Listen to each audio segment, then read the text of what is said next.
안녕하세요. 예수비전 성결교회 안희한 목사입니다. 이상훈 목사님이라는 분이 전광훈 씨를 편들면서 댓글을 남겼습니다. 상당히 매너 있게 이 점잖게 댓글을 남기시기는 했지만 그 내용을 보면서 굉장히 안타깝고 속상한 마음이 들었습니다. 일단 그 내용을 읽어드릴게요. 이상훈 목사님의 글입니다. 안희한 목사님, 저는 80대 할배 원로 목사인데요. 전광훈 목사님과 영상으로 싸우지 말기를 부탁드려 봅니다. 저도 전광훈 목사님의 언어에 대하여 안타까운 마음으로 기도하며 애를 태웠습니다. 제 주위의 혈육과 친구 지인들에게 예수님을 모르고 믿지 않는 자들 많아요. 전광훈 목사님의 언어에 대하여 부정적인 말로 저희 반응을 알아보려고 말하는 분들 많아요. 안차합니다. 그러나 최대한 변호하였습니다. 변호해봐야 우리 이상훈 목사님 영적인 거리만 깎일 뿐일 텐데요. 변호 자체가 사실 안 되는 내용들이잖아요. 목사님들을 도매값으로 매도하는 말에도 애써 변호합니다. 혹시나 저희의 말에 주님께 용기에 돌아갈까 조심합니다. 믿음이 없는 어린데 친구들을 오늘 만남의 시간이 있었네요. 그 친구들이 나라 걱정을 저보다 더 합니다. 그러면서 나라가 위기일 때 전광훈 목사님의 애국운동에 교회와 목사님들에게 고마움의 말을 합니다. 이거는 연세 드신 분들 일부의 반응이고요. 국민들 대다수는요, 전광훈 씨 하면은 질색팔색을 합니다. 고개를 설레설레 돌립니다. 이게 현실이에요. 현실을 좀 제대로 파악할 필요가 있는데요. 김장한 목사님에 대하여 전광훈 목사님의 말은 하지 말았으면 하는 생각을 저도 하였습니다. 안희한 목사님의 마음도 이해합니다. 안타까운 마음이 자신의 감정에 사로잡히면 실수를 하게 됩니다. 자기 마음을 다스리는 자는 성을 빼앗는 자보다 낫다고 말씀하셨습니다. 전광훈 목사님이 말에 더 이상 실수하지 않도록 기도하면 어떨까 하는 생각을 해봅니다. 사람과의 관계는 남을 나보다 낫게 여기는 것이 겸손함이겠지요. 전광훈 목사님의 주위에 함께 하셨던 많은 애고 목사님들이 곁을 떠났음을 봅니다. 참으로 안타까운 것은 저희 노년의 판단이나 분별력이 부족함인지 모르나 전광훈 목사님의 언어 때문에 결과인 것 같은 생각을 할 때가 있는 저희 모습에 이런 생각을 하는 것조차도 저는 두렵네요. 안희한 목사님의 마음도 이해합니다. 자칫하면 한국교회와 하나님을 욕되게 할까 두렵습니다. 80대 할배 촌노 목사가 글을 올립니다. 제가요 아까 얘기했죠. 매너를 갖춘 글이라고요. 80대 어른 목사님께서 이렇게 정중하게 말씀하시니 감사한 마음이 들어요. 그러나 그와 동시에 안타까운 마음, 속상한 마음도 드는 겁니다. 어른 목사님이시라면요, 전광훈 씨가 잘못된 길로 나갈 때, 신성모독적인 발언을 할 때, 하나님의 영광을 땅에 끌어내리고 교회 이미지를 추락시키고 전대기를 막을 때에 이때 사실 침묵하면 안 되는 거예요. 이때 목소리를 내셔야 되는 거예요. 이때 권면하고 하나님의 말씀으로 돌아오도록 회개하고 주님 앞에 낮아지도록 말씀을 하셔야 되는 겁니다. 근데 이런 작업들을 일절하지 않고 다른 사람들 앞에서 전광훈 씨를 변호하는 일을 한다. 이거는요, 영적인 분별력에 있어서 문제가 있다고밖에 볼 수가 없어요. 죄송하지만 그렇게밖에 말할 수가 없습니다. 성경에 보면은요, 북이스라엘의 초대왕 여로보암이 등장을 합니다. 하나님께서 아이야 선지자를 통해서 여로보암이 북이스라엘 왕이 될 것을 말씀하셨죠. 그리고 르호보암은 남유다의 왕, 북이스라엘은 여로보암이 왕이 되면서 남과 북으로 갈라지게 됩니다. 근데 여로보암이 왕이 되고 나서요, 가만히 생각해 보니까 예루살렘에 성전이 있단 말이에요. 성전에 예배를 드리러 사람들이 가다 보면은요, 마음이 유대왕 르호보암에게 흘러갈 것 같단 말이에요.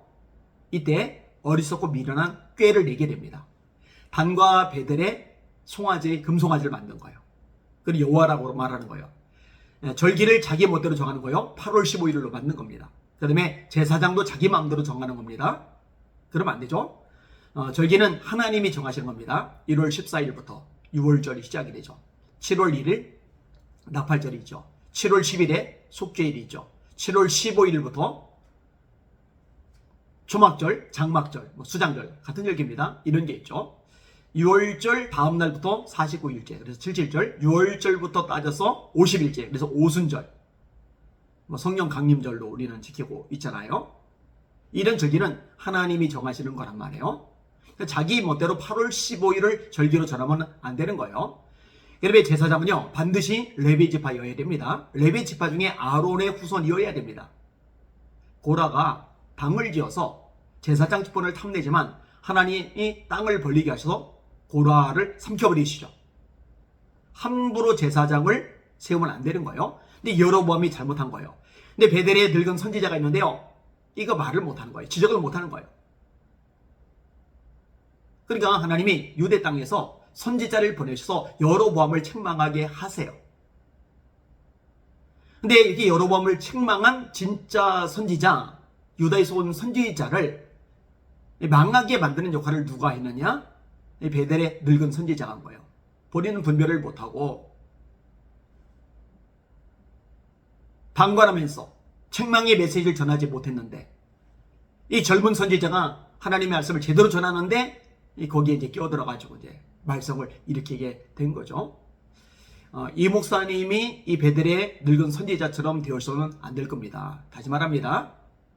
유다의 젊은 선지자가 책망을 했듯이 베델의 늙은 선지자도 책망을 했어야 돼요. 왜? 하나님 말씀에서 어긋났으니까. 마찬가지입니다. 전광훈 시대에서도 제가 책망의 메시지를 전하듯이 이 원로 목사님도 책망의 메시지를 전하셨어야만 합니다. 무조건 싸고 놀 일이 절대로 아니거든요. 감사하게도요, 목회자들보다 나은 성도님들이 지혜로운 댓글들을 올리셨어요. 유영선님의 댓글입니다. 하나님을 모욕하고 사람들을 잘못된 길로 인도하는 싹군이며 따라가는 자들의 영혼을 죄로 물들여 죽이는 우상입니다. 오직 예수님이 아니라 오직 전광훈을 뿌리내리게 하는 교주입니다. 하나님의 자리에 앉아 하나님 노릇을 하고 있습니다. 잘못된 것은 잘못됐다 밝혀야 미혹되는 사람들을 조금이라도 막고 또 오더리는 깨닫고 돌이키리라 생각합니다. 교단에서 파문당해 목사직도 없는 사람이며 전광훈이 교회가 인정하는 사람이 아님을 알리고 사람들에게 인식시켜야 정통교회의 이미지 실추를 조금이라도 막을 수 있으리나 봅니다. 저는 전광훈은 사이비 교주라 생각합니다. 따르는 이들의 물질도 쓰도록 이끌어 풍지박산난 가정도 적지 않게 있다고 합니다. 이런 분들이 더는 생기지 않도록 하는 것이 옳은 일이라 봅니다. 목자라면 양들이 죄의 길로 가는데 복음은 있을 수 없는 애타는 심정으로 잘못된 것들을 안 목사님이 말씀하고 있다 생각합니다. 정확하게 보셨어요. 안타까운 마음이 제 안에 있어요. 가만히 구경만 하고 있을 수가 없는 거죠. 자유님이 이렇게 다셨어요. 과연 전광훈 씨가 정말 나라 사랑일까요? 절대 아니라고 봅니다. 글 쓰신 분께서도 안쓰럽습니다. 오 하나님 불쌍히 여겨 주시옵소서. 이 하나님, 전 목사는 애국파리로 돈 버는 귀재입니다. 촐로 목사님도 전 목사가 말하듯이 전 목사가 성령의 본체라고 믿습니까? 예수님도 실수가 있다고 믿습니까? 전광훈 씨가 말이죠. 예수님이 실수한 거라고. 정신 나간 소리죠. 전 에노기가 독생자라고 믿습니까? 마리아가 미혼모라고 믿습니까? 예수님 족보가 창녀 집안이라고 믿습니까? 하나님이 자리에서 내려와서 전 목사와 자리를 바꾸어야 한다고 생각하십니까? 하나님 꼼짝 막 까불면 전 목사에게 죽는다고 생각하십니까? 예, 이런 거 대답을 하셔야죠. 이 목사님께서.